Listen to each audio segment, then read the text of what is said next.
Aksi borong saham PT Panca Mitra Multi Perdana senilai 92,2 miliar yang dilakukan oleh Kaisang Pangarep membuat sebagian publik tercengang dan bertanya-tanya sumber kapital putra bungsu Presiden Jokowi tersebut dari mana. Kepo banget ya kita-kita ini, apalagi saya. Bener deh, cukup heran saya selaku pribadi yang berbisnis jatuh bangun di masa pandemi dan banyak di sekeliling saya dengan mata kepala sendiri saya melihat sebagian rakyat mengalami kesusahan di masa pandemi. Om Kaisang semakin kaya. Perlu belajar ini saya dengan dia. Udah muda, pinter, tajir lagi. Kita semua tahu dari berita bahwa agaknya selain para menteri, juga pastinya opung yang bertambah kaya. Ternyata Om Kaisang pun semakin kaya. Ajarin dong Om dari mana sumber cuan yang digunakan untuk memborong saham tersebut. Bahkan ada yang bertanya, setelah anak dan mantu jadi wali kota, kini si bungsu beli saham 92 miliar. Uangnya dari mana nih? Tetapi bagi saya, karena bukan orang politik, urusan anak dan mantu menjabat wali kota oke-oke saja. Tetapi beli saham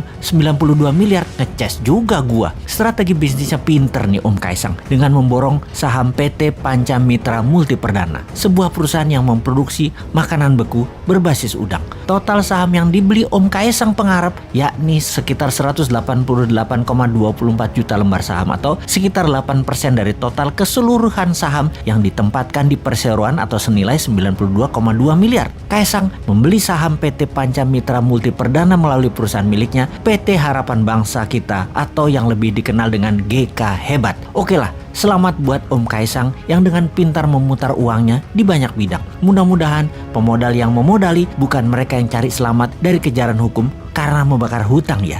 Sekali lagi, kita ingin kepastian aja. Yang modali usaha Om Kaisang janganlah merupakan siasat perusahaan pembakar hutan untuk lolos dari jeratan hukum. Jangan ya Om. Oke lah, sekali lagi, Om sudah besar, sudah dewasa. Ayahmu presiden tak tercelah dan tak ternoda. Dicintai 65% rakyat dalam 2 kali pilpres. Nama besar ayahanda jangan sampai tercoreng libido punya uang lebih dengan mudah. Sejarah panjang di Indonesia anak presiden yang berkiprah macam-macam bikin ayahnya tumpah. Keluarga Cendana ada cerita panjang tentang itu. Presiden yang lalu juga anaknya yang kedua yang disebut Pangeran Cikeas ada gosip tidak sedap urusan bisnis dapat fulus, gak keringetan memanfaatkan jabatan orang tuanya.